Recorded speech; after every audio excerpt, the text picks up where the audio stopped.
Hello everyone and welcome. This is the Silent K and today we're playing some MegaMek and we're playing against Gribbly.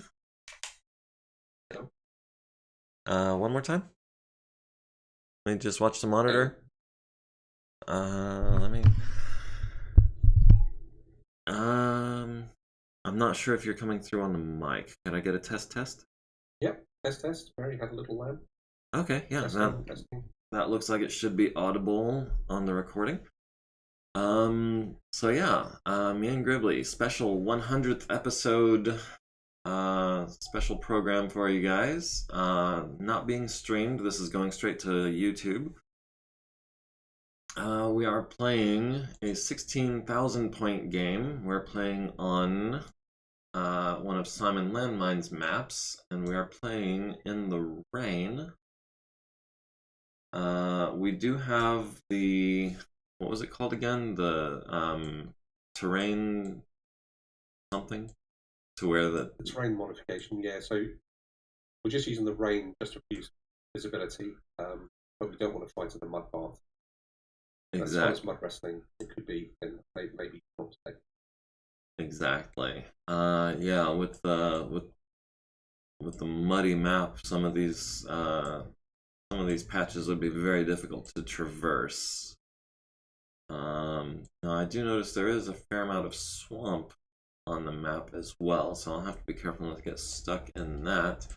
I will be deploying on the north side, up in here, and Gribbly has agreed to deploy on the south side. And Gribbly has also agreed to turn his ears off temporarily while I go over my unit list. So I will ask him to kindly do that now. Well, I check and make sure. Okay, he has his ears off. So what we have a Warhammer 6ml. This is not the double heatsink 6ml. This is simply a 6R that's had its machine guns and SRM replaced with small and medium lasers. Standard 18 heatsinks. We've got a Rifleman 4N Mark AA, which is a variant that I created specially for this match. It's just like the Rifleman 4N that we're using in our campaign, except that it replaces the Ultra autocannons with LBXs. And I did that specifically for some anti-air support. We've got a Phoenix Hawk PX1 DHS, which is your bog standard Phoenix Hawk with a double heatsink kit. It still has the oh, it only has a half ton of machine gun ammo. I was thinking it had a full ton. It does add just a half ton of armor to make up for that. We've got a Spider 5V Mark III, which has the XL engine and the double heat sinks, adds some medium lasers into small and some armor, which strangely enough makes it worth more points than this Blackjack here, partly because it does have a better pilot. That is one thing about this, is that I did spend a significant amount of points making sure that everyone had better than average piloting and gunnery. The Blackjack aforementioned is actually a cannon unit, which does also employ LB5Xs, as well as some medium pulse lasers, and that is also largely for anti-air support. We've got a Firestarter 9, FS9H Mark III, which likewise has double heat sinks, upgraded armor, half a ton of machine gun ammo, but otherwise is your standard Firestarter. We've got a Panther 9R Mark IV, which has, again, the double heat sinks. It has endo steel, upgrades the SRM4 to a 6, and adds a couple medium lasers, maxed out armor, fragmentation ammo in this case, for use against infantry. We've got your standard Wolfhound 1A with the large laser and 3 mediums, maxed out armor, 6'9" movement profile. He should be making his way across the board relatively quickly. We have a pair of standard LRM carriers, which are both carrying 3 tons of standard ammo and 1 ton of frag ammo. We have a couple of Plainsmaster hover tanks with a large laser each. We have a pair of Warrior attack helicopters with LRMs and SRMs. We have a trio of Beagle Hover Scouts, which are, I believe these guys have active probes. Yes, these guys are the beginning of my recon force. They do have some small defensive capabilities, but mainly they're there for the the Beagle Scout. And then I've got not one, not two, not three, not four, not five, but six Ferret Light Scout VTOLs. They have the worst stats in the game. They have literally one internal point in any location, so literally any hit will kill them. There are six of them. They're worth 17 points each. They're there merely to fly around and tell me where the enemy is. With that, let me send Gribbly a direct message real quick so he knows to come off of mute. And we're back. Okay, so I went through my entire unit list. Let me get back to my recording software here. Okay, yeah, I couldn't see my monitor at all while that was happening because I was on Discord. So without knowing what Gribbly is bringing to the table, other than the fact that I know that he's bringing, how would you describe it? Massively combined arms? Very. What I said was I'm quite light on mech. Yeah. Possibly very light on mech. Whereas I'm going kind of the other direction. You can hear some tank treads, and you can hear some favourite sun playing. All right. Do you want to change your camo? Oh, yeah, we can do that. Let's see. This is mercenary. What have we got from mercenary? We can go. I want something that's visible against the background. We could do the black sharks, red and black. That's always. Oh yeah, I like that look. And we're fighting against the 12th Orient Heavy Armor, which is a combined armed force. You said battle armor, infantry, tanks, not a lot of mechs, and some fortunate sun playing. So we've got we do have the rules for the infantry zip lines turned on, but you said you weren't planning on using that. I don't think so. I believe zipline is you have to be one or two levels above, drop you off, make a skill roll. If you fail that, you take damage. So maybe if you're under fire, it might work. But I'm probably going to have my infantry deployed, quite early, long before I end up probably end up seeing any more units. Okay. I don't want any broken ankle. Right. So other than that, we are playing with largely the same options that we were playing with last time. There's no sprinting. There is the targeting penalty for standing still, or the defensive penalty, I should say. Vehicles are going to be somewhat tougher. They're less prone to crits, especially on the sides. That's the majority of it, right? So I am ready to start deploying whenever you are, or before we deploy, we're selecting our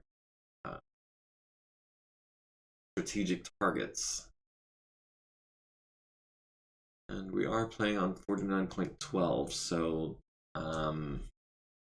there will be the windows popping up instead of flip-flopping between phases as we normally do, used to do, I should say. I mean, if both press done, so we get to deployment and in place. Yes. So we're deploying one objective anywhere that's not 3 hexes from the edge of the map, and one that is within 3 hexes of the enemy's edge of the map. And the first person to control two objectives that are worth points to them is the winner. Yeah, so basically it's win by killing 100% of the enemy, and each objective counts as doing 50%. So if you reduce the enemy down to half strength and take one objective, or if you take two objectives, you win. Okay, right. I had forgotten that's how we did it last time, but yes, that is how we did it last time. So I will start, I suppose, by designating.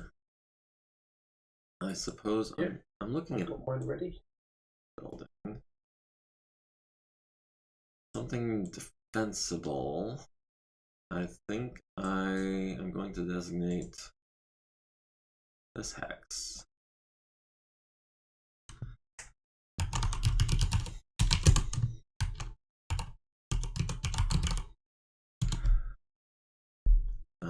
Everyone can see that? Okay. So yeah, that hex has been designated. I don't know if you can see that yet, Gribbly. It's up in the top left corner.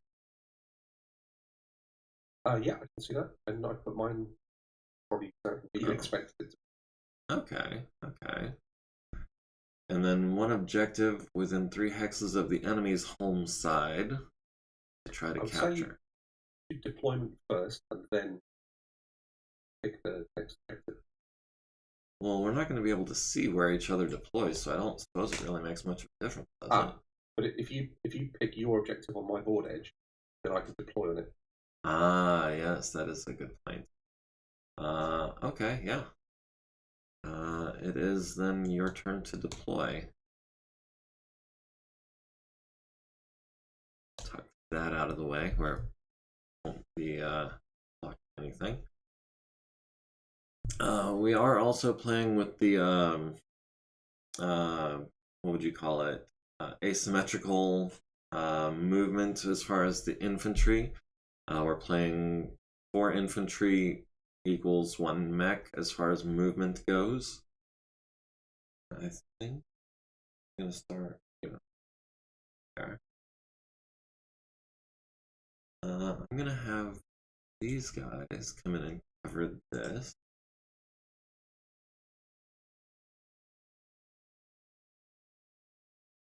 I want to do one on either side.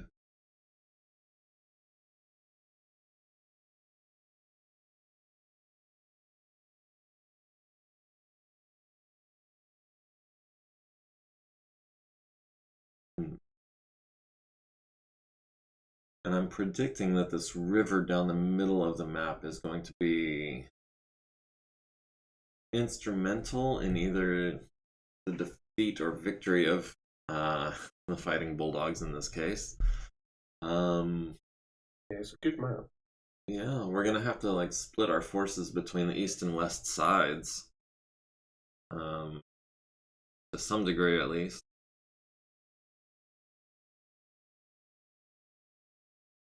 Yeah, the other maps looked really good as well. I mean, I really wanted to use Winter Factory, but I thought there's a lot of terrain and heavy snow in some places. So, and you know, it's a cool map, but it would be slightly slower.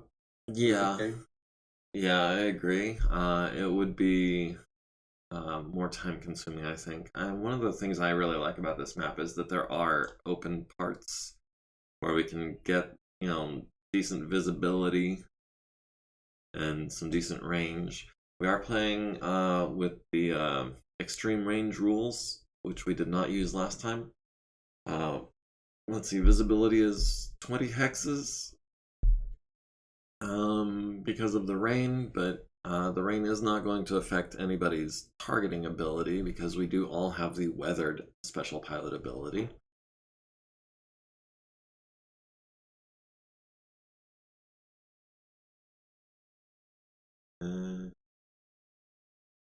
Waiting. Oh, sorry, wait, hang on. Yeah.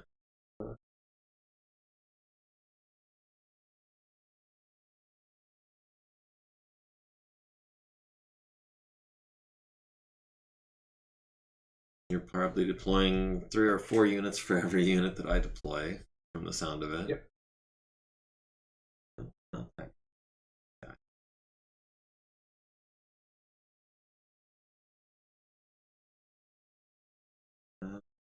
Thinking I probably could have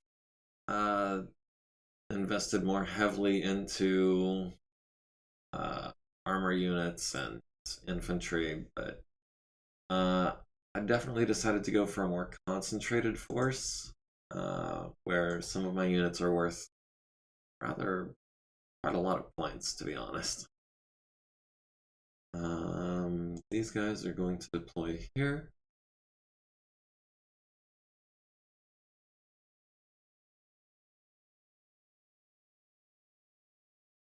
And I think, yeah, I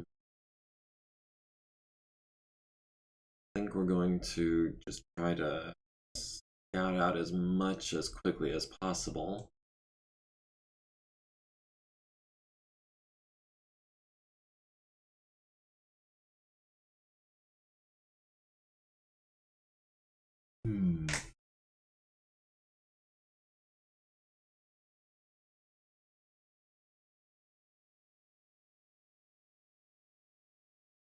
Yeah, I like the building layout.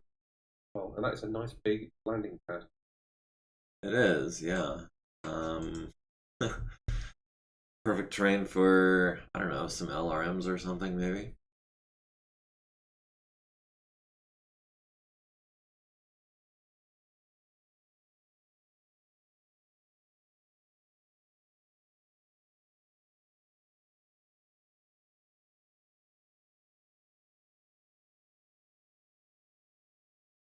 Alright, we will continue deploying our recon assets like so.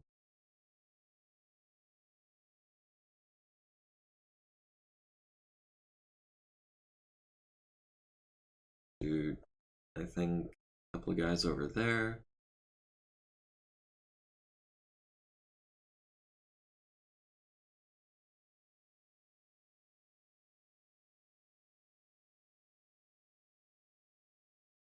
I think a couple of guys over here.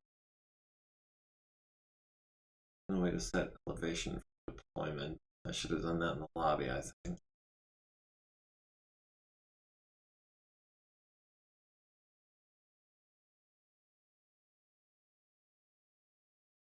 And then we'll throw a couple over here as well.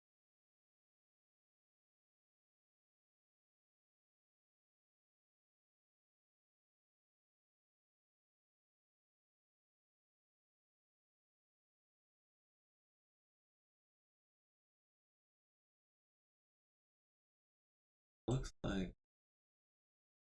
that should be a good avenue of approach.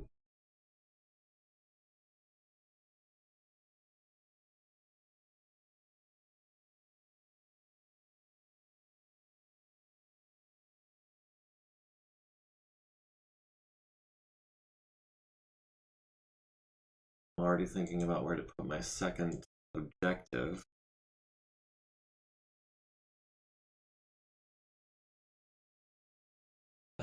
I guess we'll have these guys flanking. Here and here.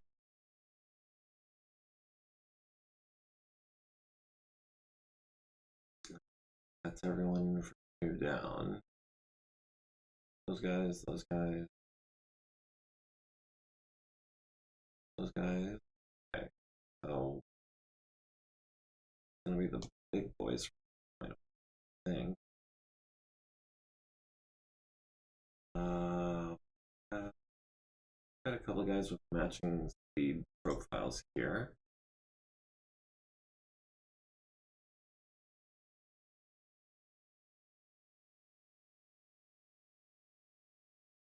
I definitely want to have some anti-air assets on this side.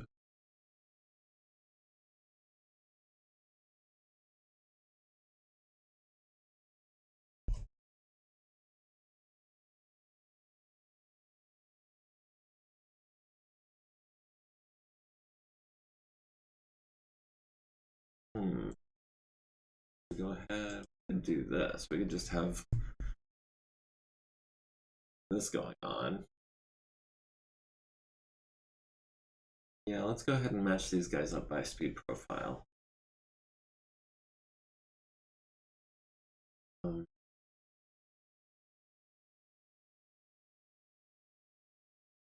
Have guy over here, I think.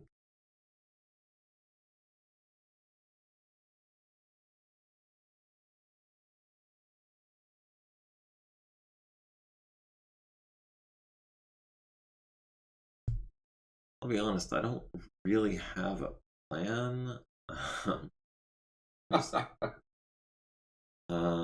just kind of winging it. Yeah. You know, I think I've got a rough idea, but again, it all depends on the scouting and, you know, if I manage to find you early enough. Oh, I forgot this guy. Set him over here. He can shoot across here, keeping an eye out. But yeah, more than anything, I'm invested pretty heavily in some recon forces. I think that's actually about 4,000 points worth of my units is just strictly for recon. Oh well. That's my turn. Is that not everything? Oh, I forgot those guys. Well, go ahead and have them flanking as well. Alright, and that should be everything. Maybe not 4,000 points, but probably around 3 or so. We've won initiative going into round 1, which means that we are moving last. Go ahead and start advancing, I suppose. First couple turns is not going to make a whole lot of difference. We're not going to have contact until probably, what, turn 3, you think? Depending on how fast we move. Should we pick the secondary objective? Oh, right. Thinking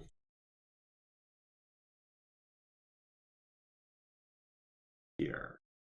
We've got almost a straight shot. Yeah.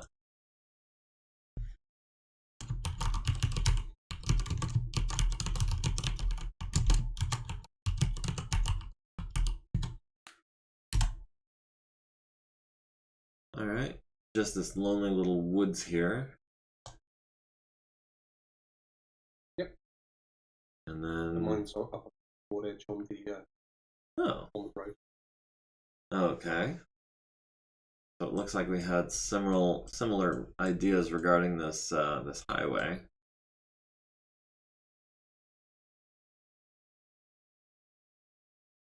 All right, that is certainly interesting.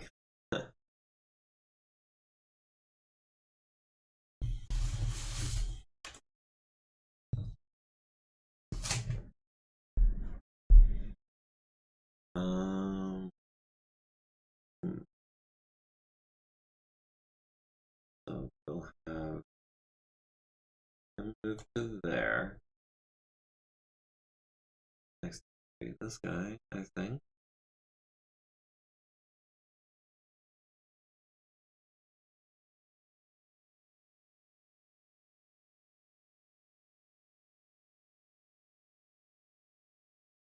Having these guys move as a team.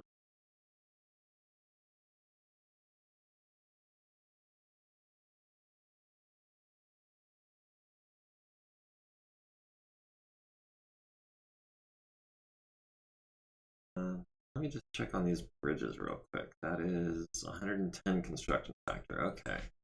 So even the biggest, baddest of boys aren't going to have to worry about the bridges falling under them unless they stack 2 on a hex, which is a mistake that I have made before. Yeah.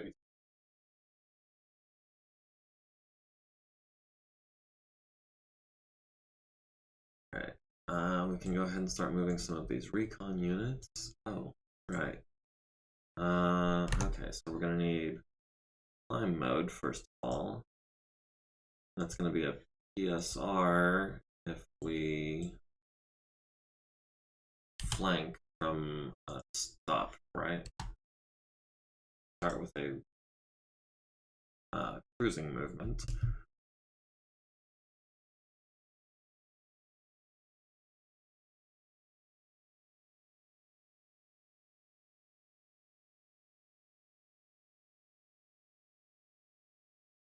Similarly, we will do the same thing over here.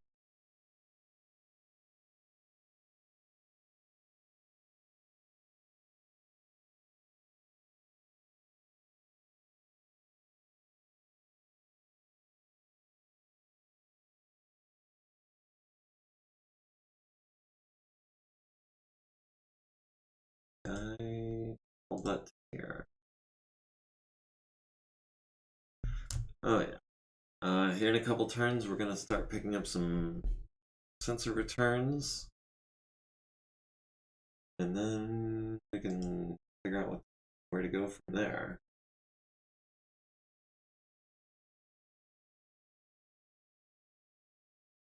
Yeah, I don't have that. I've only got a couple of units with Beagle probes, but that's got a lot of sensor. Yeah. My strategy is to try to cover as much of the board as possible with Beagle probes as well. I mean, I'm not going overboard with it. I'm trying to use them as wisely as I can. But then, I mean, I've got some cheap units that are just super fast that are gonna try to scout out as much of the field as possible as well. By eye.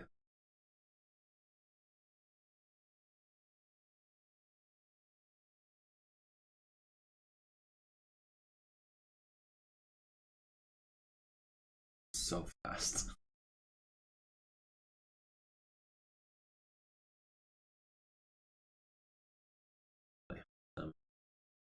Their elevation as well.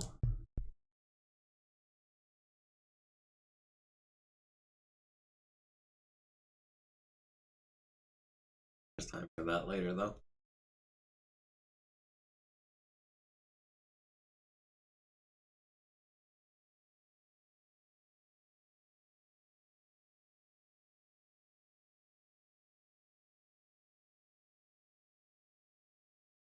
Not getting too far. As intel is no good if the recon unit is destroyed before you can get there. It does feel weird to be not watching the chat while we play. Yeah. Like commentary. Yeah. We'll have to play another game when you're streaming, and then make sure that we bring mute for the audio. I have never used a nuke in BattleTech before, and I'm not really sure exactly how they work, but I understand they cause massive widespread devastation. That's, I think, all I really need to know about them. Yeah, the smallest ones aren't too bad. The fact that you have to qualify that. The smallest ones aren't too bad. They're bad, they're just not that bad.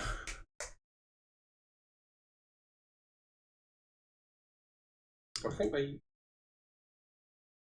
smallest ones, like the arrow 4 equivalents, they do only 100 points of damage in the central where they hit. And I think it goes down. I can't remember. I think it's like goes down by 5 points per hex. So it's 20 hex. I think 20 hexes from the center. I might have that wrong, but it's not. I don't think it's more. I mean, yeah, that's not too bad, I guess, for a nuke. 20 hexes. And the I mean, obviously, the further you get from the epicenter, the less damage you're taking. So at 20 hexes, you're only taking 5, I assume? Yeah. I mean, there are secondary effects. Uh, uh, like a 2d6 roll, although you get a +2 bonus, I think. And if you roll, like, I don't know, like 4 or 4, the unit's basically knocked out anyway. No, just from the EMP or something? I think so. Yeah, EMP flash, radiation. Yeah, blast.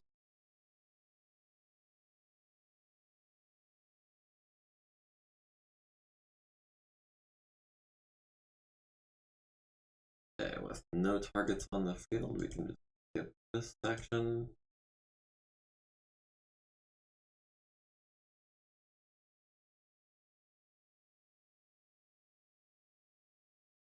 Oh, but there will be before long.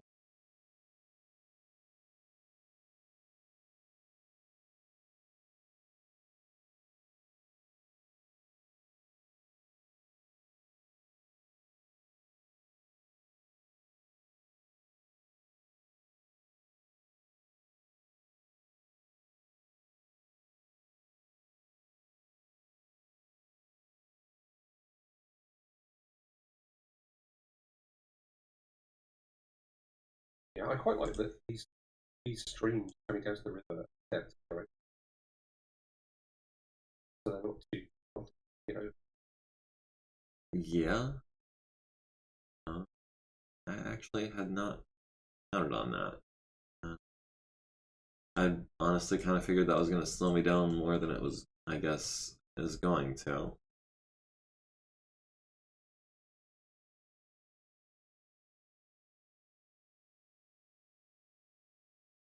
Alright, everybody's at 0 heat. We're good to go there. And we've lost initiative going into round 2.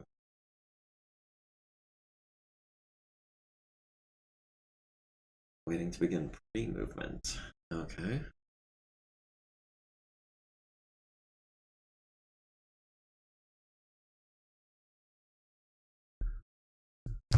Oh, wait. It's saying it's your turn to move, but I could have sworn I lost the initiative there.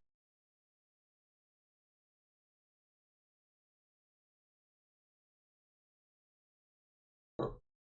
That was weird. Alright, so we'll have these guys can flank this turn. I'm just looking at the mini map and it's like, wow, that was such a long distance. Remember, you're in red. I'm in. Oh no. You know. So I think you won initially. You got an 8, and I got a 3.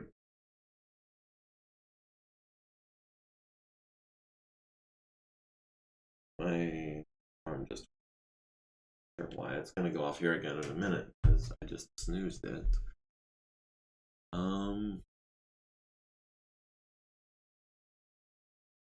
So I'm in green on my map. I assume you're going to be red on my map. Right. Yeah. But if you're seeing me,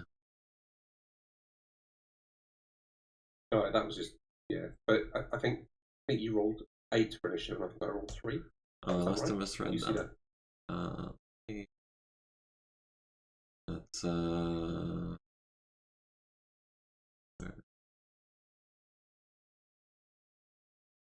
round report. Oh yeah, I see. My name is in red. Your name is in blue. That's what had me messed up. I thought you were talking about the units on the mini map in red and green. But no. Ah, okay. But yeah, I did win initiative. You're correct. My mistake.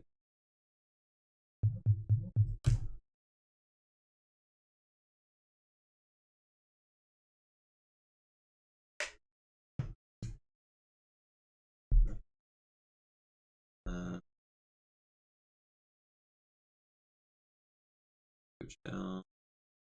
Away. No. Running into any problem.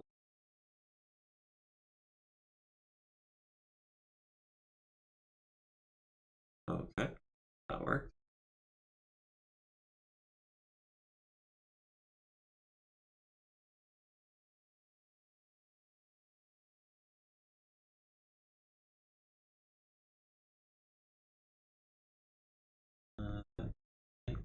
issue? Okay, not too bad.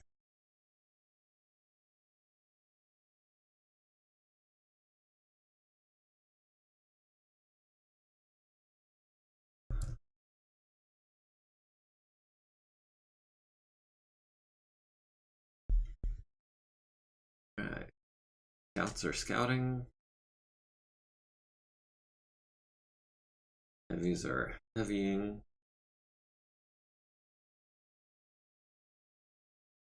Gonna sink some initiative for a minute here now that I've got some eyes out there.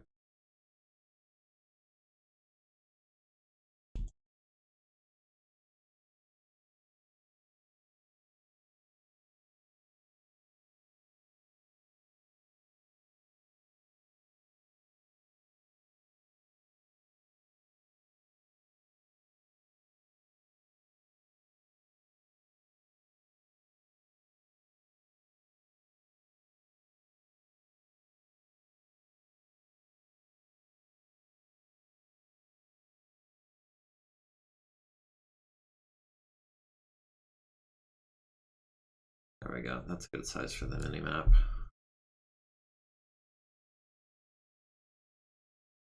Yeah, it's quite large when it's zoomed in.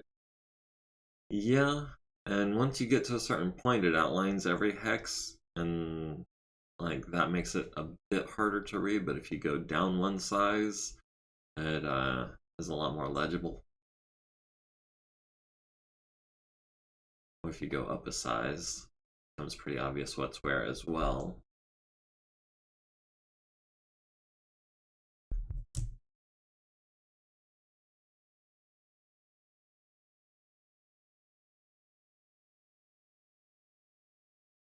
I do like this road on the east side of the bridges. Yeah, I mean, it's I'm interested to see what's going to happen when we make contact over on the east side.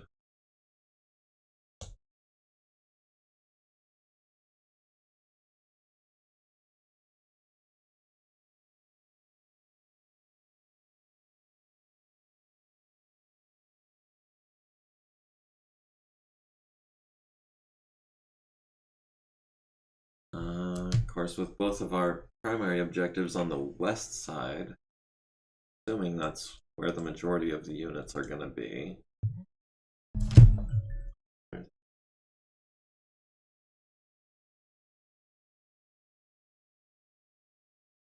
Oh, I have blips. Oh, you have blips?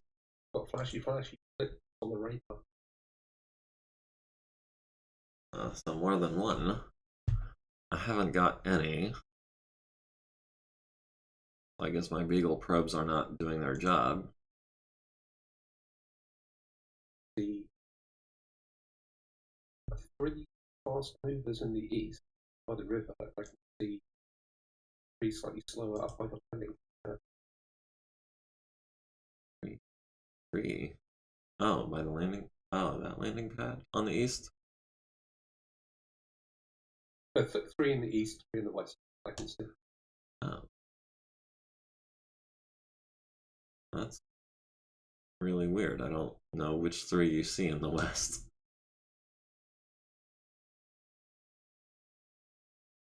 Because they're kind of paired up.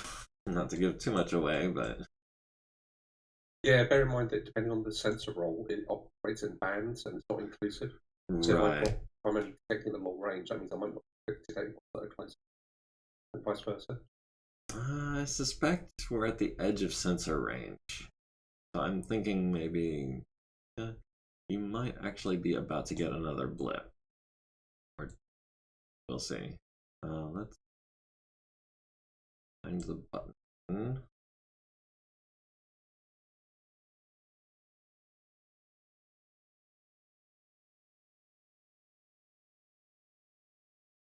Now this might reveal some stuff.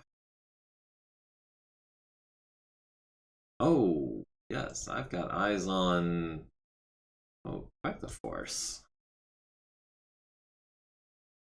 I see a galleon, a Karnov, and a pair of warriors with battle armor.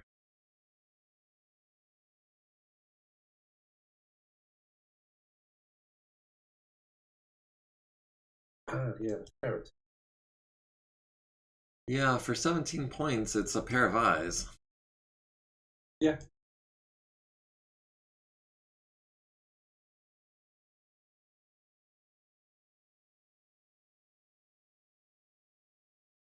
Is that the Federated Suns standard scout? Scout. Oh, that I couldn't tell you. I do not know what units belong to which forces.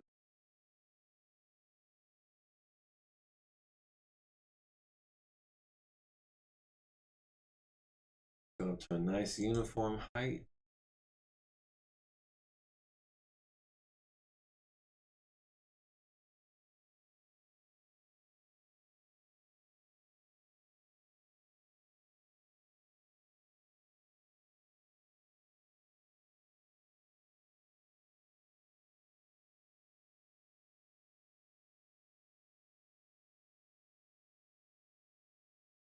I had myself there, but we'll see.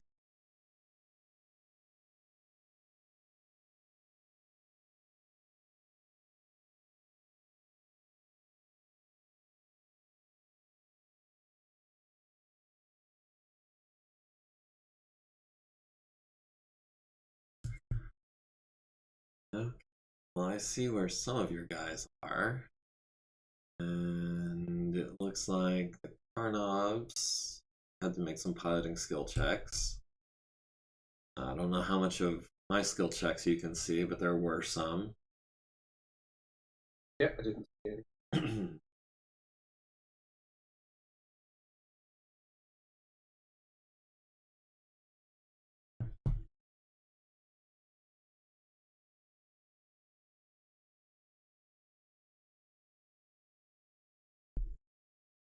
So indirect attacks at this stage, that must be tag. Yeah. Free firing. Next target button is no longer next to the done button, so that's Yeah, there's a lot more buttons standard visible to each screen. I think it's good and bad. I mean, it means you're not flipping through the different tile sets to find the one you need, but at the same time, it makes it a little bit harder to find the one you need, just because they're all smaller and more dense. And you have to move your mouse now halfway across the screen to get from the next target to the done button.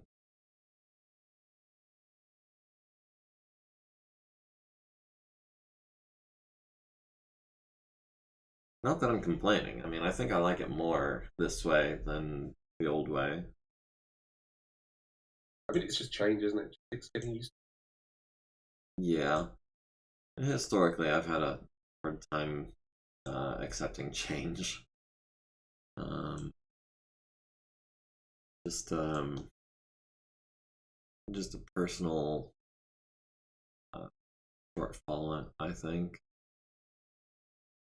Well, it's just you. I think that's pretty much everyone to one extent or another.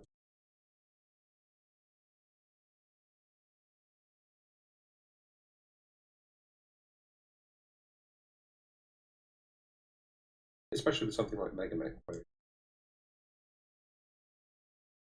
the implementation is pretty good. You can pretty much do what you want to do, but you have to learn how to do that. So if there's change, then you know it pretty well.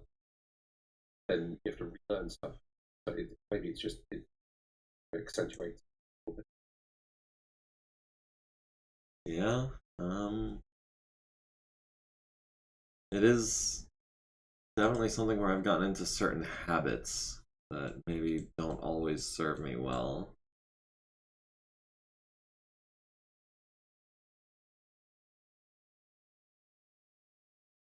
Okay. Yeah. I haven't quite got anyone in range here.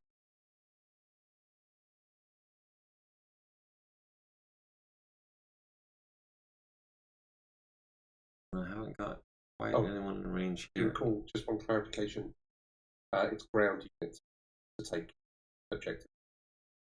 Oh, yeah, no, I wasn't planning to try to take an objective with a helicopter. No, just, yeah. I didn't think you were, I thought just in case. Those are strictly for recon and offense. Just, yeah, no, I'm not trying to. I don't know how that would work anyway. From like a physical standpoint.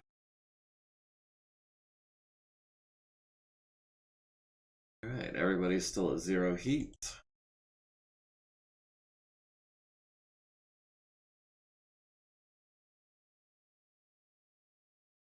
Looks like we've one initiative going into round 3. Now that I know I'm in red, I can report that accurately. So, got those guys there.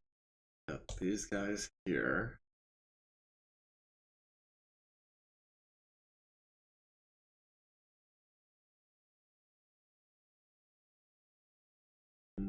We're nowhere near where we started over here. But hopefully we can maintain a perimeter or something. And sink some initiative here.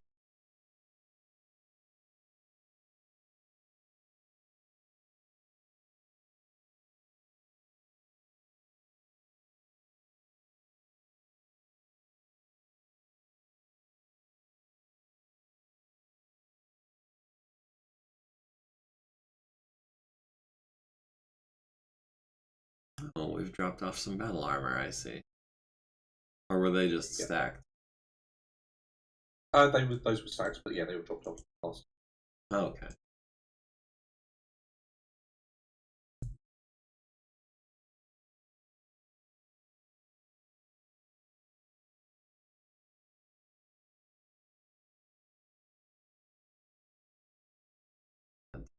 So we don't need all of that. Tuck that out of the way.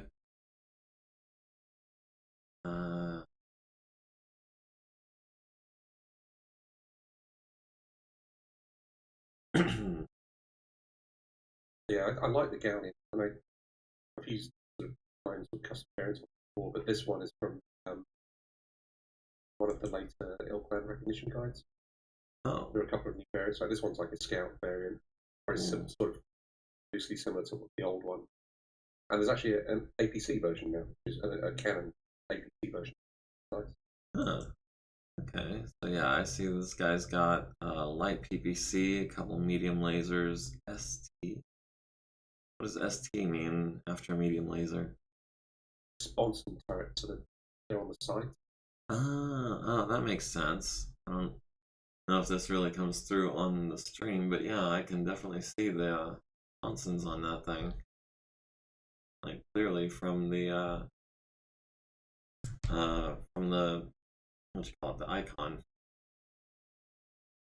Yeah.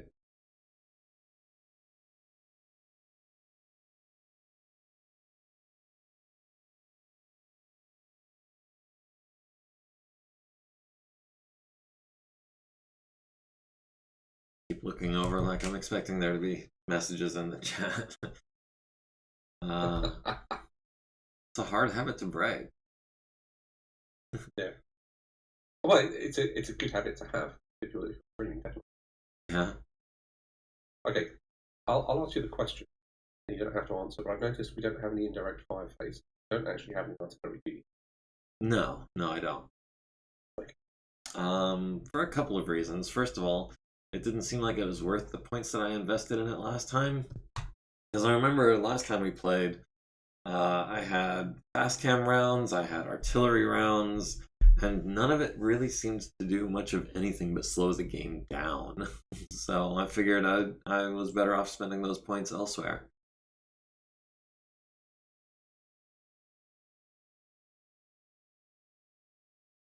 Now you've got tag on some of your units, I've noticed, and I guess you don't also have any artillery then? No. Because we're just completely skipping the artillery phase. So the tag must be for indirect fire from LRMs. That's the only other use I can think of for it. I'm not fishing. I'm just speculating. Yeah, I mean, it's another pre-war take course, so yeah, I've got semi-guided LRMs, but the tag is for those. Okay. It's weird that semi-guided LRMs is actually a step up from standard when I've always thought of LRMs as being relatively guided missiles to begin with.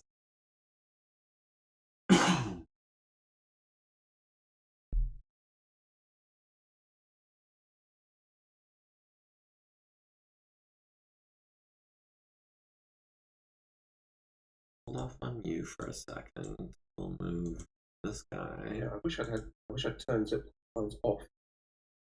I'm trying to land on top of a building. I'm trying to work.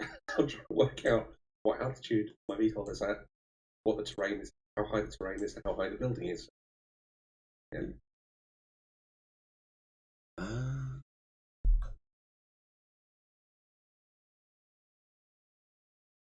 hmm. Let's see. It looks like your objective building. Check that out. It looks like the objective is height 3 on a level 2, so that's going to be elevation 5. Um, hold on. Yeah, it was strange. It looked like I had enough movement points to move down to the roof level, but then when I was trying to unload, it was saying zip line, which usually means that you're a level up. So yeah, I don't know. Well, it might be because you were right. trying. Was there maybe a chance that you were trying to select the ground level of the building instead of the roof? Uh, I don't know. I don't think so. I mean, at this point in the game, considering how far away most of my forces are from your forces at this point, it might just be easier to drop them off at the ground level and then just have them take the stairs. Yeah. Climb mode. And maybe there. We've done. I just like the visual of just landing on the roof. Yeah. Troops that way. Epic, yeah.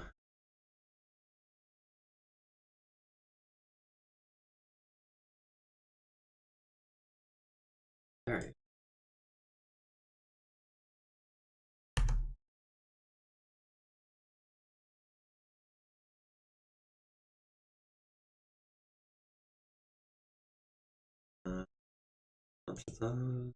We don't crash. Oh, I've got eyes on another unit now. I've got some phalanxes. Let's see, the phalanxes have looks like 7 armor apiece, plasma rifleman portable, imperator assault rifles, and an SRM-4 with 3 shots. Okay. Versus the Achilles has machine guns and tag and 6 armor per. Okay. Yeah, they're both custom versions. So the Achilles, the base one, was very underweight, and there was like a machine gun variant and a tag variant separately, but there's plenty of space to fit both. Okay. So I just made a variant that had both. I mean, it's just a machine gun. You know. Same with the phalanx. Like the base phalanx version is underweight and has no mass for all reloads. I think the base version has 2 reloads instead of 3 or 4. So it seemed like a bit of a no-brainer just to add an extra reload. Yeah. Yeah. Like, I'm used to the cannon units being less than ideal, but wasted tonnage is not something I'm used to seeing from them. I mean, I guess the battle armor they try and fit. You know, I think it's nice to start with an idea and then try and make that idea in. Yeah.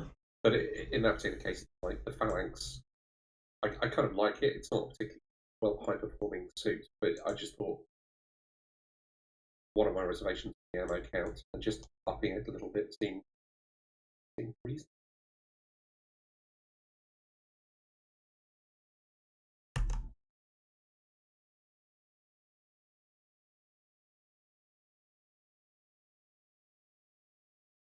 I think this might be asking for trouble. Let me check something real quick.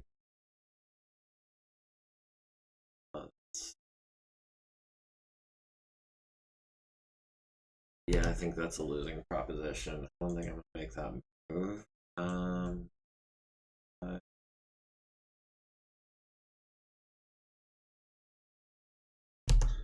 So the Wolfhound and Phoenix Hawk, are they customs? Like, what are they like? Are they similar to any? the Wolfhound is actually stock.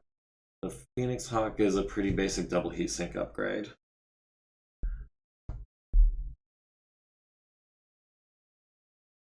Um,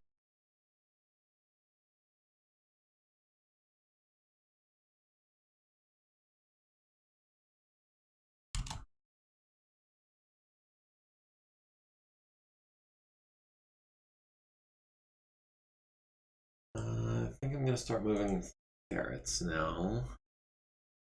Just to try to get a better idea of what's where around here.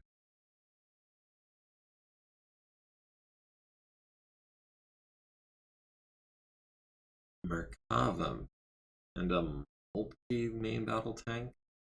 Let's see, the Merkava, we're looking at light Gauss rifle and an LRM-15. Assuming those are turret mounted. Yes, they both are turret mounted. And then the multi pair of light Gausses and an ER large also in the turret. Don't really want to give you a great target, but hopefully I survive this without getting shot down.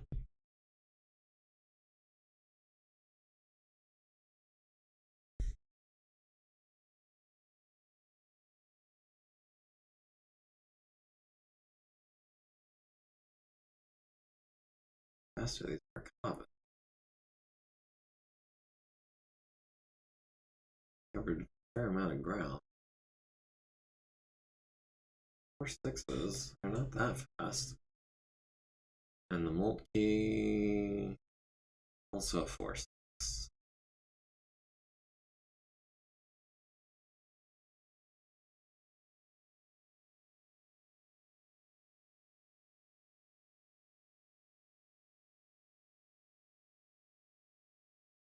This thing covers so much ground, it's ridiculous. Let's see, the Karnovs. Pair of machine guns. So as long as I don't get too close to them, I should be alright.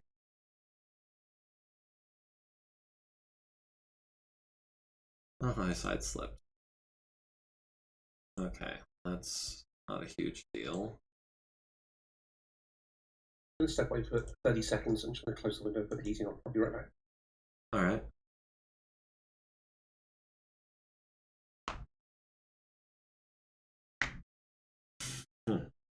I'm watching my monitor jump as I pop my knuckles.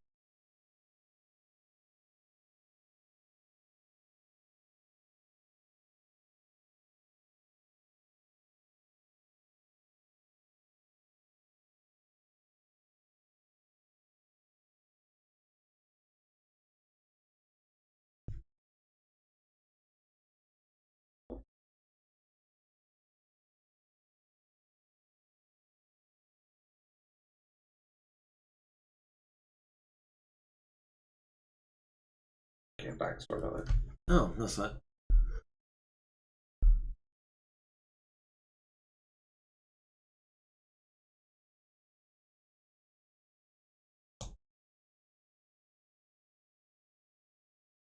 We've got eyes on quite a few units now.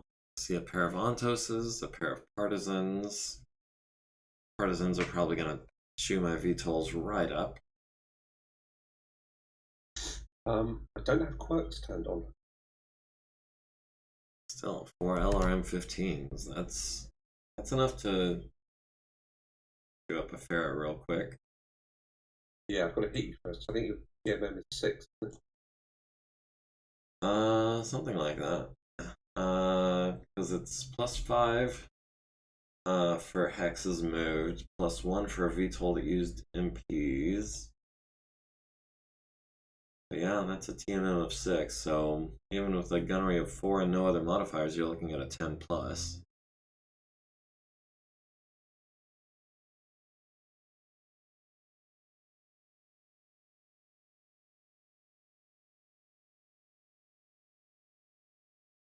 And since they're 17 points each, I was able to get 6 of them for under 100 points. Or just over 100 points.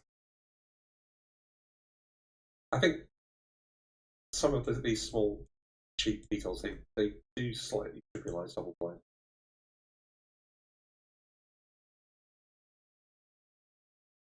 Well, I'm just... But, yeah. I mean, they're legitimate units, they're part of the game. I figured 6 of them was enough to cover most of the field with eyes without being too spammy. Maybe a little spammy. I mean, it's logical. It makes sense. Oh, that's... I think this guy I was wanting.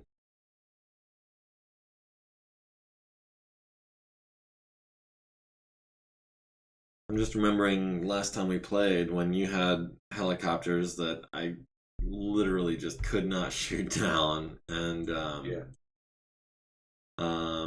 like you had eyes on and I was out of place because I couldn't see anything, and I was trying to not make the same mistakes this time. No, absolutely, yeah.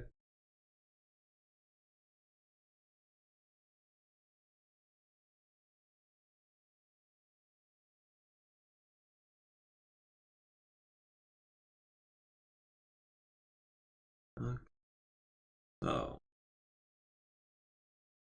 I've got eyes on some field gunners now as well. Those are some autocannon 2 field gunners, which seem to me to be your favorite kind of field gunners, is the autocannon 2s.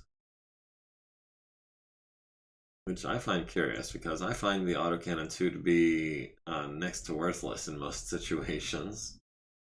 I mean, it's very cheap. And I think that the problems with AC2 are mostly related to its mass, but if it's just if it's a field gunners, that doesn't matter much. So it feels it's not abusive. It's not it's not Gauss rifle, field infantry, and it kind of makes sense. Like it's a very light field gun that they can actually do some damage with, but it's not I mean, I would argue that it's not really possible to do damage with an autocannon 2, not significant damage, unless you like hit a rotor or something. Let's see if we can land some. But firing as a group, I mean, it's not. They're not supposed to be. They're not supposed to be really strong units or anything. I just quite like the idea of very light field guns. Yeah. And it's 4 chances to hit versus 1 or 2 for other autocannons. The bigger autocannons, I should say, because the autocannon 5s get 3 shots, I believe, with a field gunner. Indirect attacks. So now you're trying to tag me.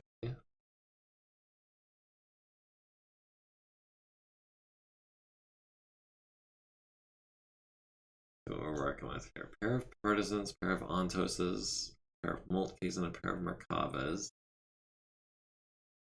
Got Longinus here. Got the field gunners and the phalanx here. Alright. Real shooting now. Do we have anyone in range? It does not look like it.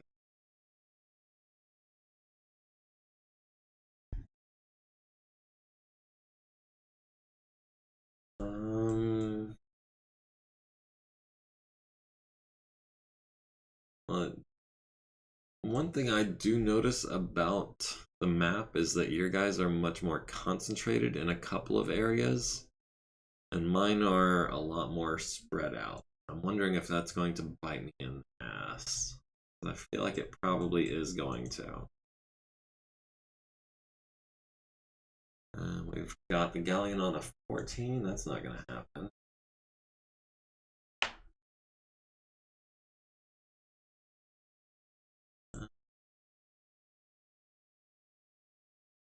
No targets for you either.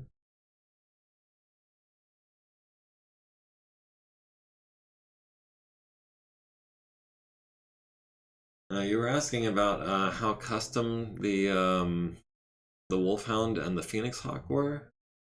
Yeah. And the response to that, those specific units was not very, but there is a fire starter right there with them. I don't know if you can see him or not, but that one's also a little custom with the double heatsink kit. Oh, we've got eyes on 14 for the Achilles, 13 for the attack helicopter, for the warrior.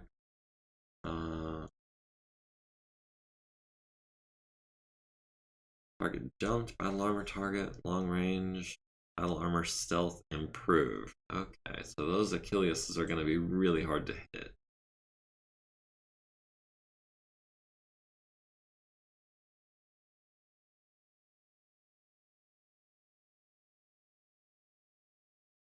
$15. So we're still not quite into engagement range. At least most of my guys aren't.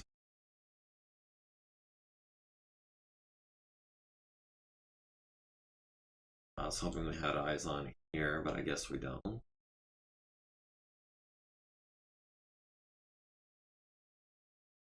And over here, that's on a 13. That's 4 plus 2 plus 3, 4, 5, 6, 7, 8, 9.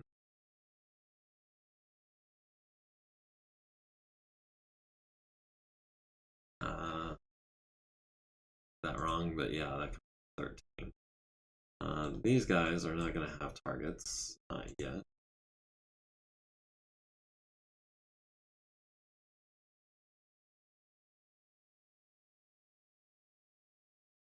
Uh, 15's over here. We've got a 13. That's almost possible.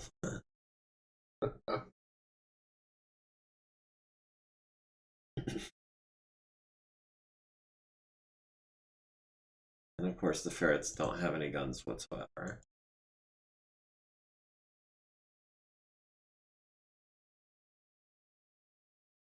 Oh man, I will be surprised if my ferrets all survive the next couple of rounds, because I'm expecting you to try to blind me. Once get any heat. Well, I mean, they're difficult to hit, and basically you can see most of my units, I think, probably. At this point, they're kind of, they've done their job. Well, I'm planning on using them to continue seeing where you are. I mean, I do have, the Beagle Hover Scouts. I don't know if you've seen those. Yeah, you can see those guys already. Yeah.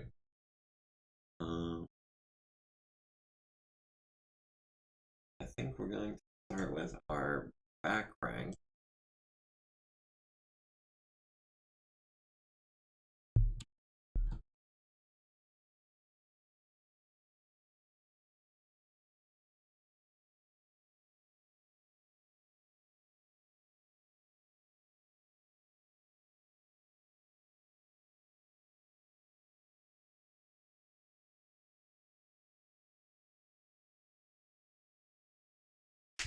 So you've gone, it looks like, more heavily into the battle armor than the infantry. If I'm not mistaken. Of course, you might have hidden infantry for all I know. And I'm not asking you to confirm or deny, I'm just speculating. Yeah. But yeah, I'm half expecting there to be hidden ambushers around here somewhere. Probably near the objectives.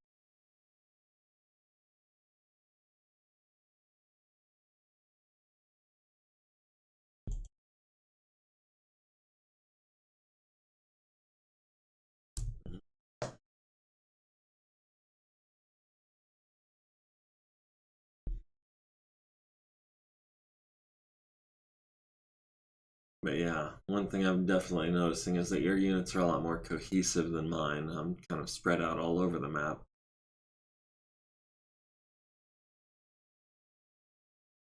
But we'll see. We'll see if that comes back to bite me.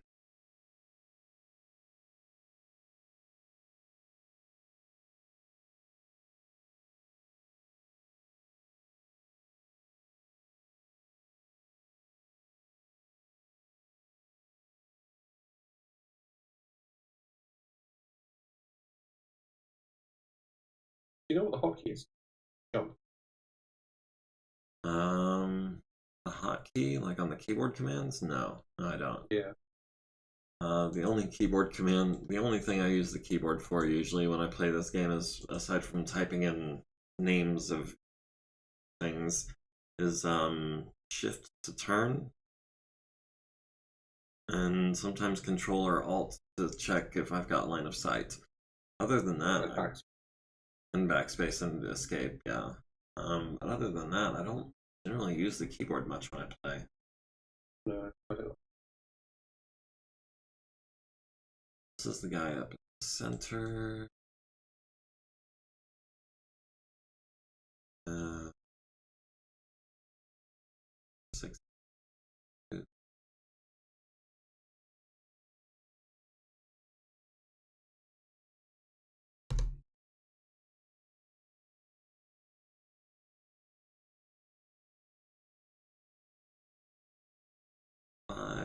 5 hexes is long.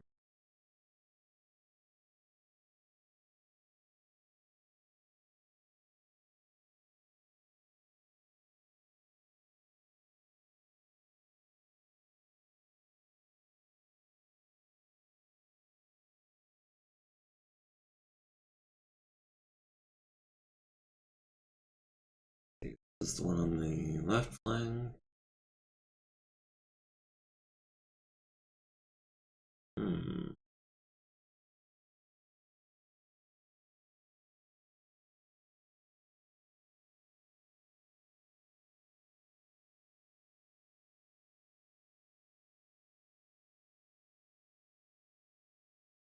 Thinking this maybe.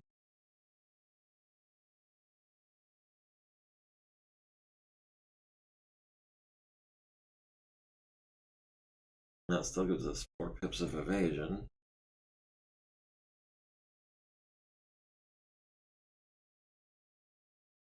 This is LRM carriers.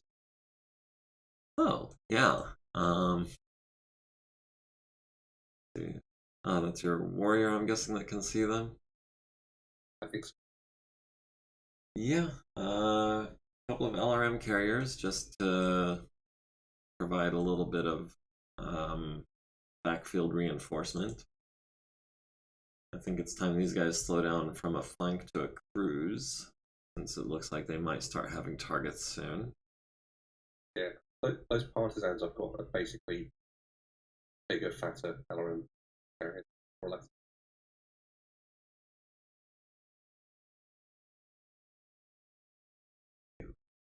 Partisans, they had what, 4 LRM 15s, was it? Yeah. And a pair of machine guns. They're also relatively well armored. How many points are they worth?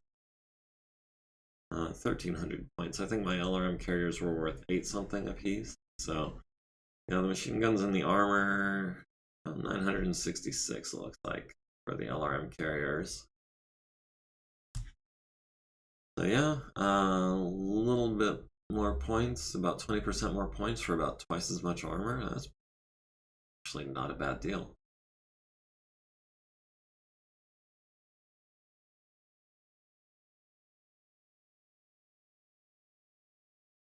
Uh,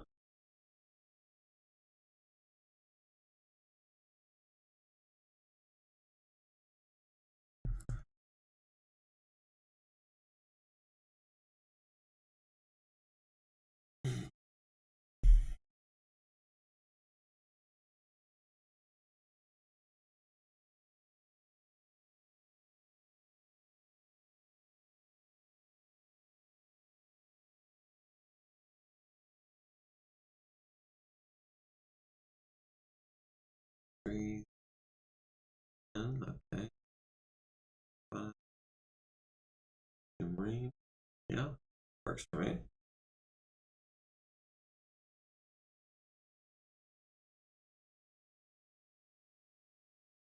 Oh, oh, those guys have 9 armor each. Okay. I need to pair my plainsmen up with something aside from your Longinus.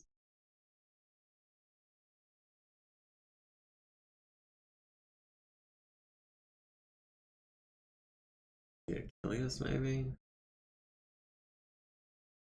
Uh, these guys have a range of 8, no, 3, 4. Okay, the Achilles are actually not that big of a threat with just machine guns.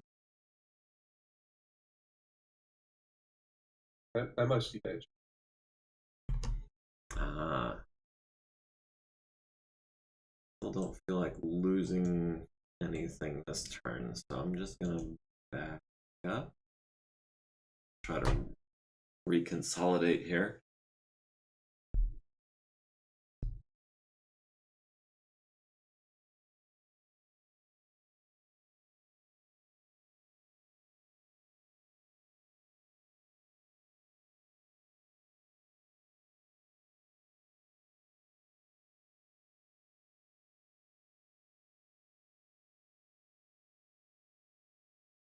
Alright, boys, rush him.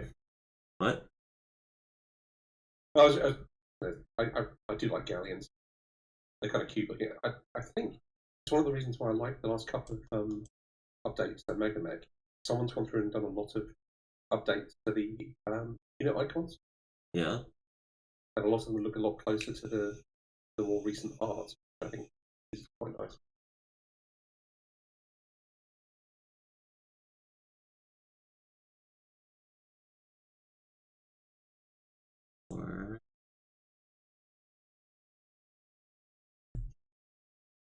Alright.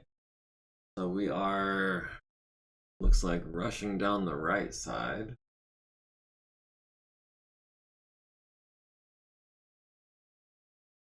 Trying to take out that galleon real quick.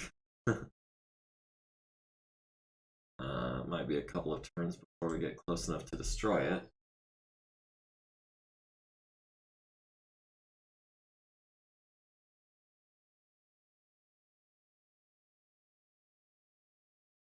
Guys have 6 armor apiece. So medium lasers are less than effective against them. But we'll see. 6, 9. Goes there. That gives us full evasion. Got a small laser too. We'll see if this spider survives the turn. Oh, he got a little closer to those Merkavas than I'd realized.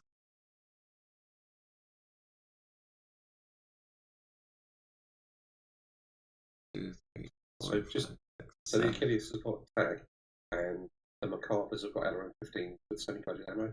If you get hit with a tag, semi-guided ignores target movement on. Oh, well then. Yeah, if that spider survives this round, he is going to hightail it out of there. But as it is, he might be eating, what, about 30 LRMs? plus whatever you've got coming from the Molt keys. Oh, those are like Altos, MMLs, semi-guided LRM ammo. Okay.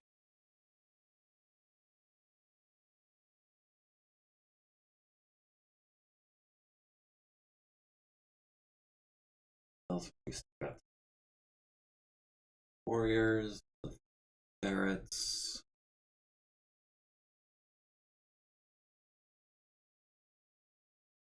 Hmm.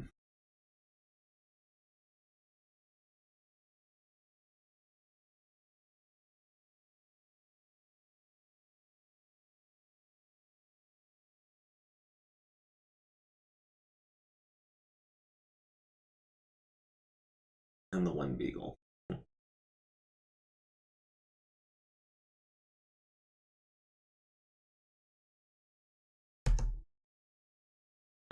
What do you think about including turrets in the game? I think it could be interesting, but at the same time, there might be technical difficulties. So I think a lot of Simon's maps actually have these, you know, 1 hex buildings that look like they're in the, you know, turret, you know, gun emplacement, which is quite cool. You're referring to like these 3 buildings over on the south east side of the map? Yeah, I think, yeah. Yeah. Those would make good turret points. Ferrets. This one shoot around the side.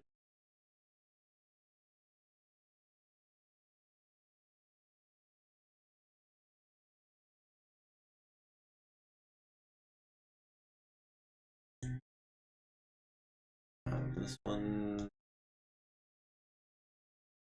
shoot over to here. Maybe keep some distance from those. Oh, side slip. Finish our movement. Side slip, no big deal.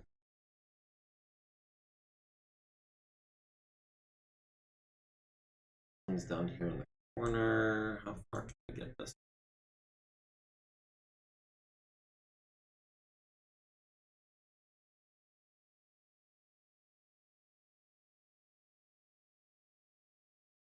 Yeah, all these ferrets just buzzing around in your backfield. That's got to be annoying.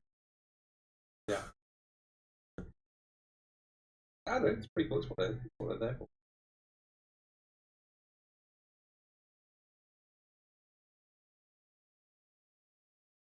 I should have to remember to try and use the precision ammo I loaded in case to try and shoot them down. I forgot to. Ah. Oh.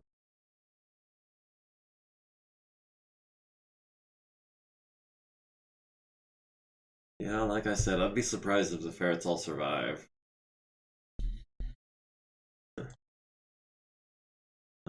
Just because they are so dang fragile.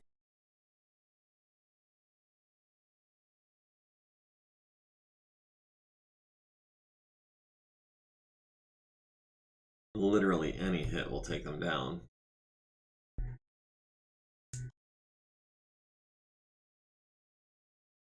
Yeah, I did have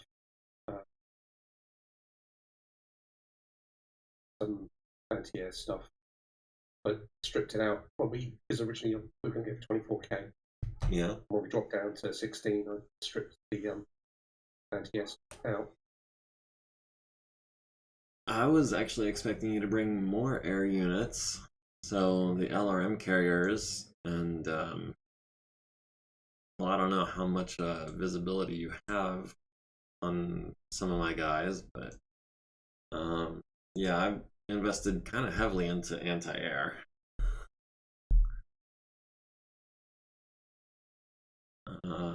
It's this line of battle tanks that I'm concerned about. I'm backed up by significant number of battle armor.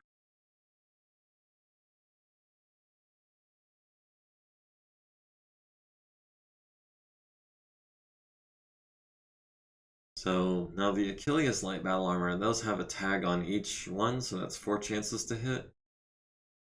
No. Well, it does show, it'll roll for it, but if you miss with all of them. Well, the spider has been tagged. Troopers hits. Okay, on a 10, no less. Nice.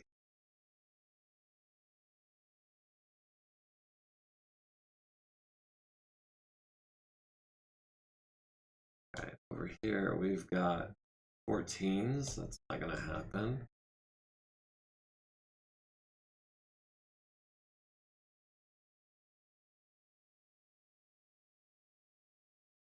Over here, however, we got 16s, or we've got 11s. It's actually time to pull the trigger.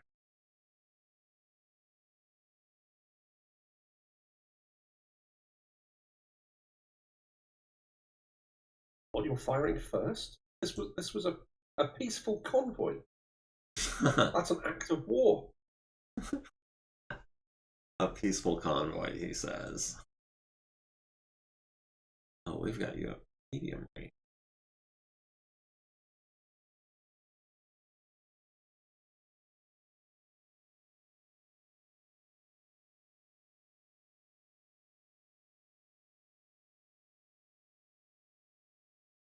Like ammo types here.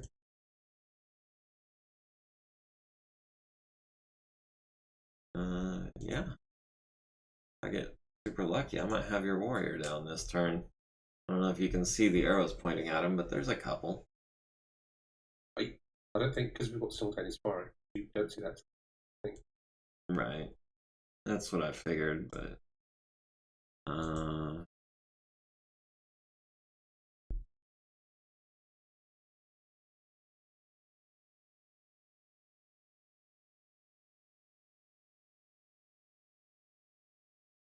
right. And as close as I got to the Achilles's, I still only have them on 9s. And you're going to be ignoring my target movement modifier, which means you're only affected by range and your movement. So you're going to need like 6s.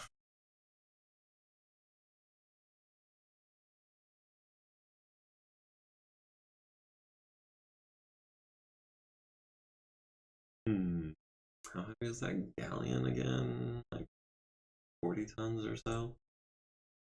30, I think. Yeah, it's a staple of frequently light vehicle companies. I was just. Although I think originally Starley, but obviously was in it.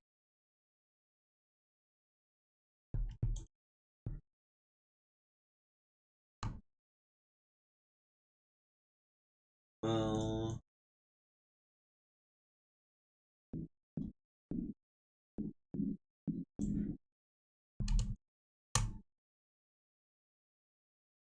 Not worth bothering.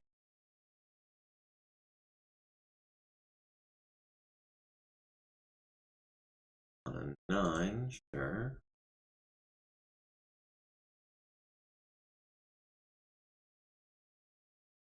Ten.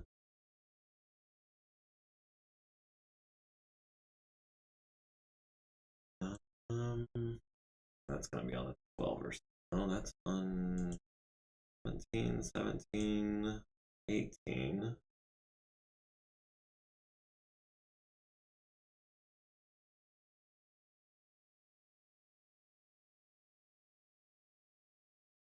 Hmm. 11s. Is that worth the ammo? Got 8 rounds. I'm gonna hold off and wait for a better shot.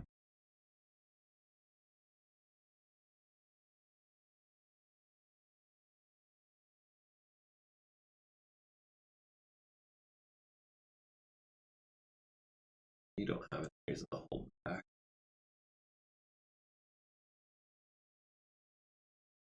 I miscalculated that one.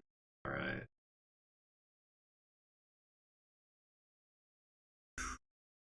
So much for back shots on the galleon. I forgot the firing arcs.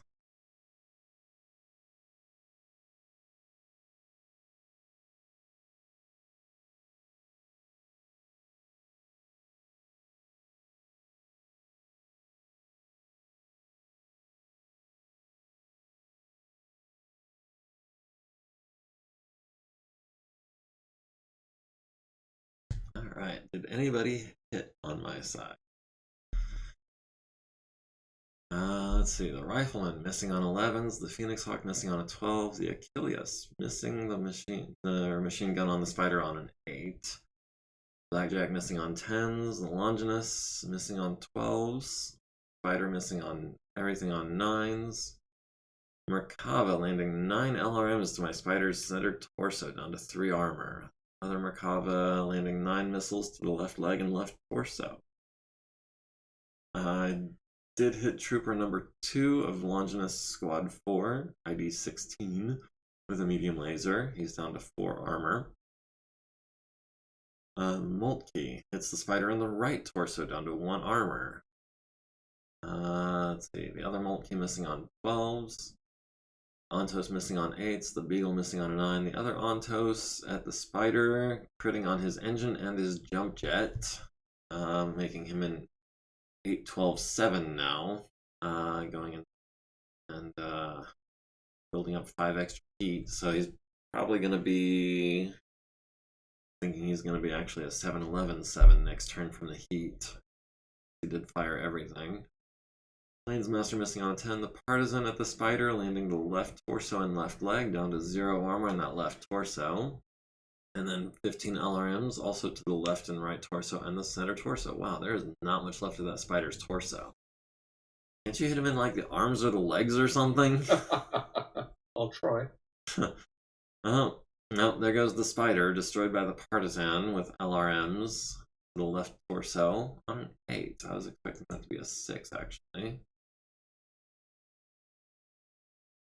Oh, this one's a medium. Okay, so the Spider is down. Quite thoroughly, looks like. I did not realize tag and semi-guided ammo was that powerful. Honestly, I've had a hard time getting tag to be useful at all in every time I've used it. I mean, it's basically worthless for artillery in my experience. And it's basically worthless for indirect fire in my experience. But semi-guided ammo, that's rough. Yep, I was using that last time as well.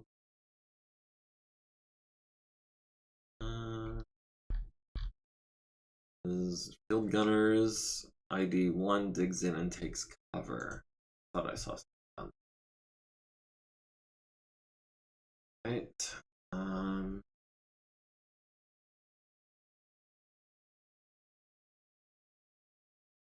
Alright. I think this turn I'm going to start with the ferrets just to sink a little initiative. Try to keep my eyes out. I'm going to have this guy swing around.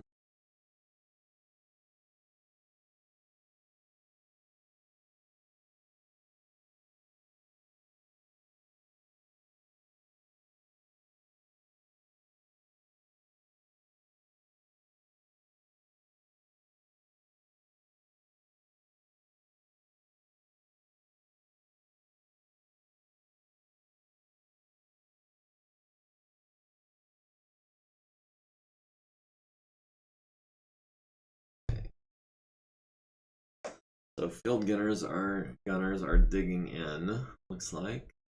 That's what that little D icon is over this guy digging or dug in. The other two are working. Yep.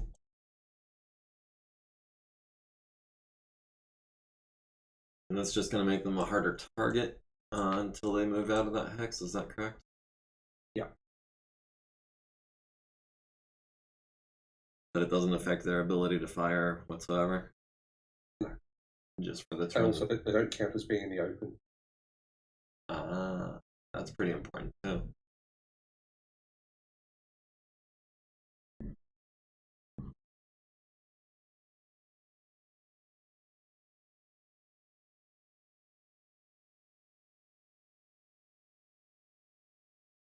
Well, if we were fighting for territory, I'd definitely be ahead, but we're not.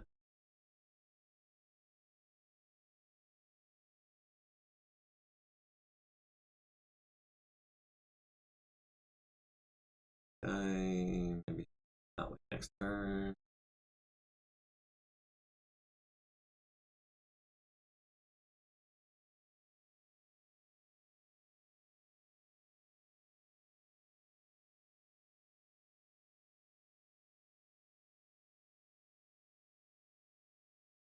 I do find it a little difficult to believe that a field gunner unit like that can get dug in within 10 seconds. Yeah, I mean, it represents like finding undulations in the ground, like will cover the in. Oh, so not actually digging anything? No, like the preparation of like improved positions. Right. The combat engineer unit. I think 4 turns, 4 or 3 turns. I can't remember.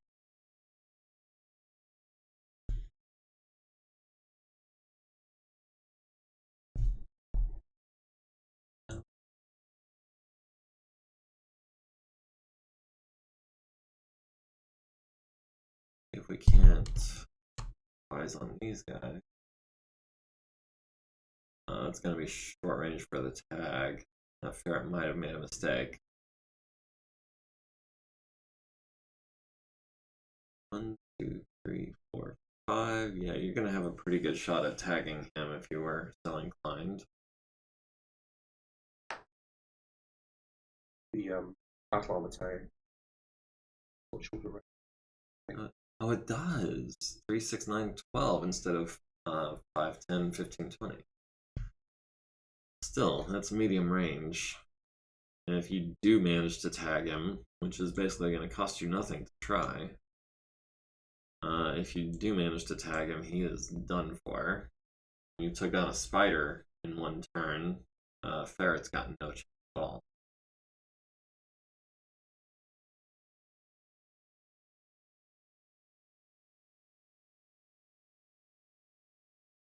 This guy shoot up this side, like. Watch him side slip 3 hexes off the field.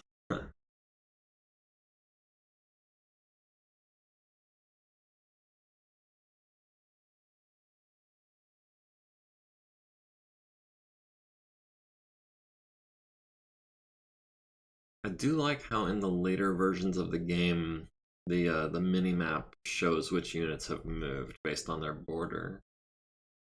That's Oh yeah. and I'm thinking this warrior of yours might have just made a mistake. See if we can capitalize on that at all. Yeah, let's bust out the small lasers.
have this guy last.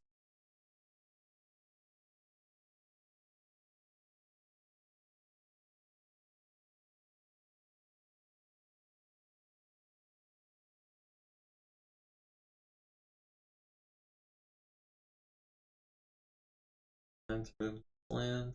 No, we need these guys to go.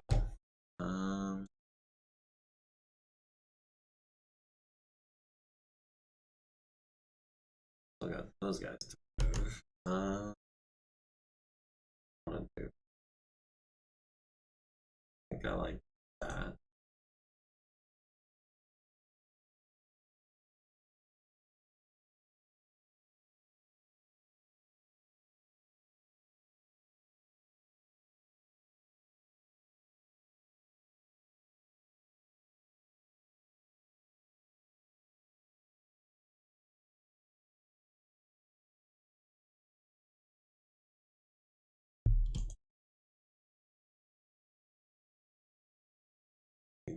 Pair of 5. Oh, because he did a little zigzag there.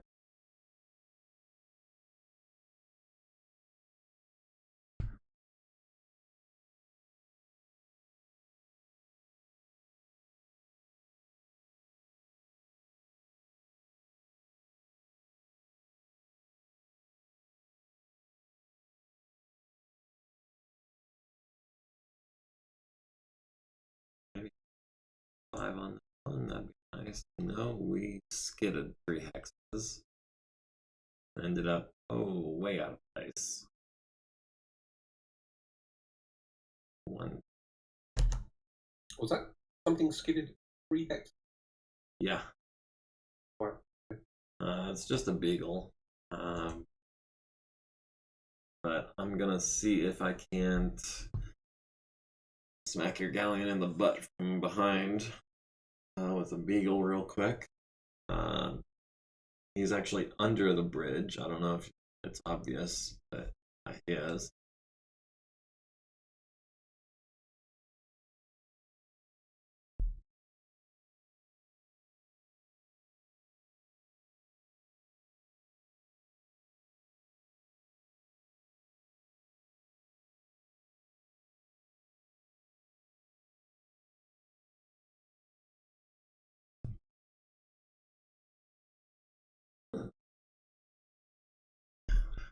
I'm pretty bummed about that spider. He was actually worth a lot of points. And he did not make a very good showing for himself. He missed with everything on 9s and then immediately blew up.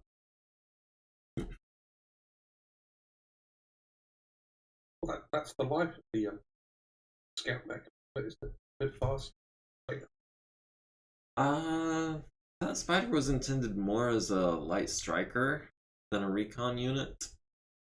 Okay. I mean, it had what, 4 medium lasers and a small. It had maxed armor and it had a 3/4 pilot. So it was worth. Oh right. It was worth 1,300 points.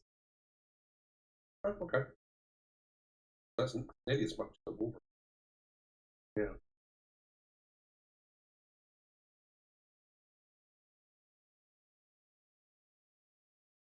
Well, it's good I put that much fire down on it then, because I thought I'd overkilled it massively, but maybe You did. I mean, there were a significant number of hits on it after it was dead.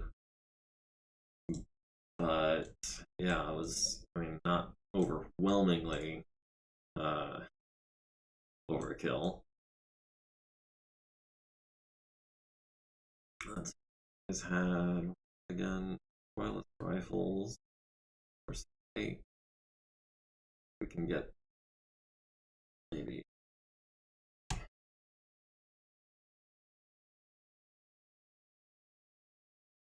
uh,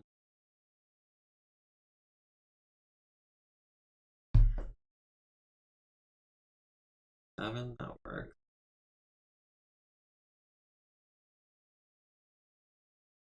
Giving up a point of evasion, but maybe we'll take out some guys or something.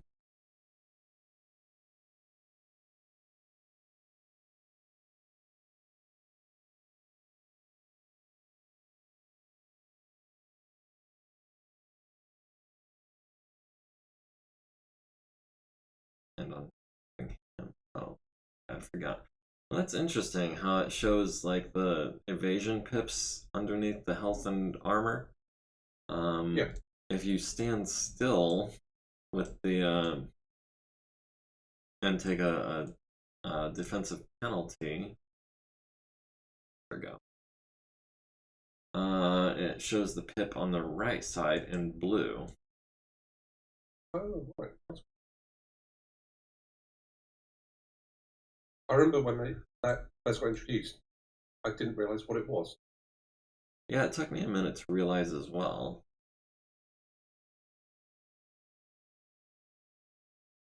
This guy, try to maintain distance.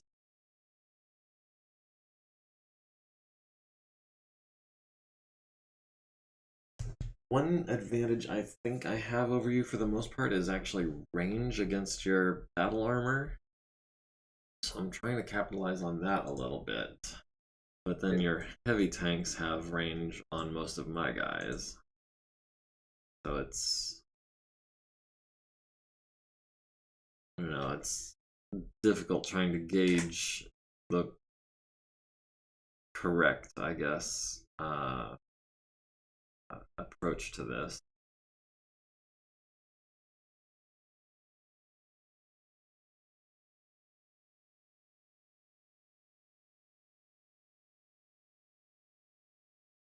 I'm intending for this fire starter to make short work of your infantry over here. Hoping I've got enough force on the. Looking forward to that. Yeah, I'm hoping I've got enough forces on the east side of the map to take that objective. Meanwhile, on the west side of the map, we're really just skirmishing so far, but I'd like to take out these warriors.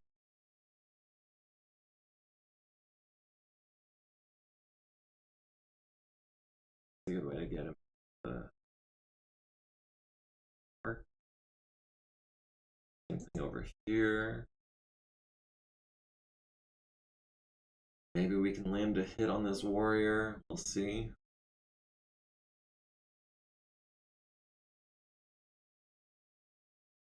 Okay. Looks like standard fare on the other than the beagle, side slipping 3 hexes. Indirect attacks. So you're trying to tag me now. That's the Achilles. Might have eyes on the Plainsmaster.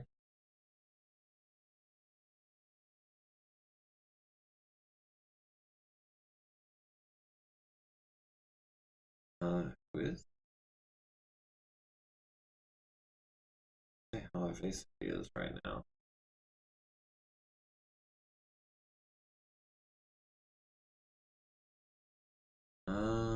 Okay, you did tag my Plainsmaster ID 45. With 10. Which one is 45? Is that the one I was just looking at?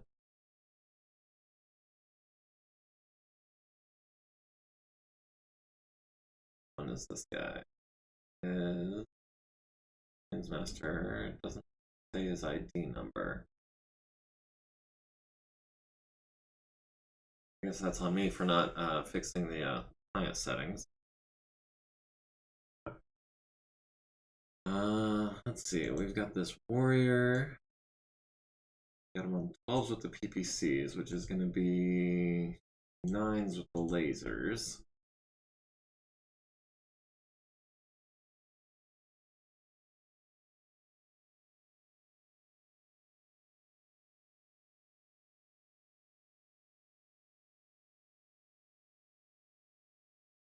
Right, and Panther next. We've got him on 10s and 9s.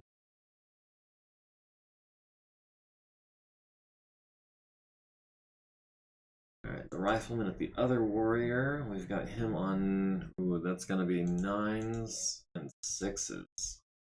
Wow. They're on 11 just to be heat neutral. The blackjack will follow that with, looks like 10s.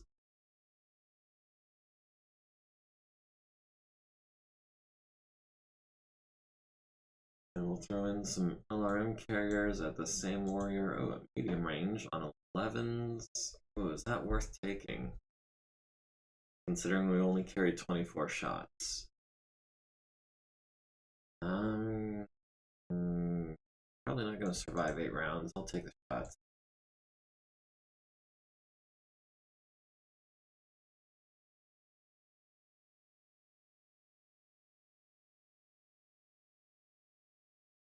Phoenix Hawk at the Galleon. We've got him on 12.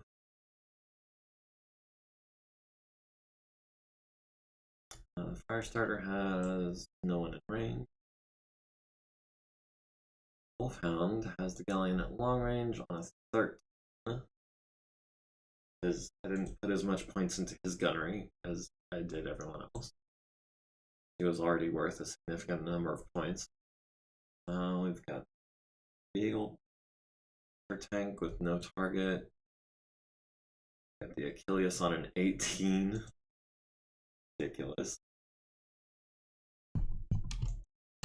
And we've got the Galleon. We can shoot him in the butt on a 9.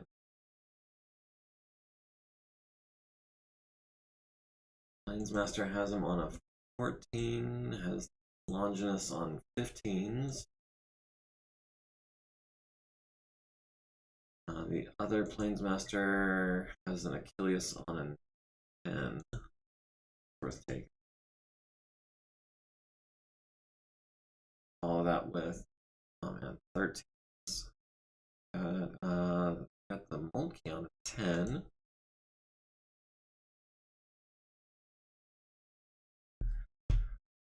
Other warrior has these guys on a 9.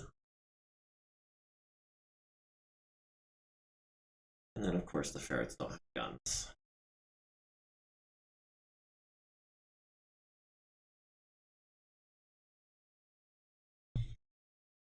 Alright, let's see what the damage is. Okay, the Achilles missed on a 12. The Warhammer missing with all 5 medium lasers. But a small laser to the right side destroys the engine. And I assume it's going to crash. Okay, that's what the Warhammer is designed to do. Just disco, disco, disco everywhere. And hope something hits. Panther missing with everything except a medium laser. Oh. Firing frag ammo with the SRM-6 that I forgot about. I landed 5 SRMs for no damage. But it's moot because we destroyed his engine with a small laser. Rifleman at the warrior hits him in the rotor with a large laser and the left side with another. LBX's landing to the rotor and making it force a landing. Has lost its movement and crashes. It plummets 8 levels to the ground, falls on its front, suffering 18 damage, which destroys it. The Galleon at the Beagle hits it in the right side with a light PPC for 5. The Blackjack missing on 10s. The Merkava at the Planesmaster, landing 12 LRMs to the left side and the front. The LRM carrier at the Warrior, destroying it on an 11. Nice. Phoenix Hawk missing on 12. The Moltke missing on a 12. The Ontos missing on 8s. The other Ontos landing some semi-guided MMLs on the Planesmaster's front for 4 damage, costing it half its movement points. Partisan at the Planesmaster hits it in the left side and destroys it. Everyone else missing except for the Warrior, which does land 4 LRMs on Longinus number 4, leaving him with 5 armor.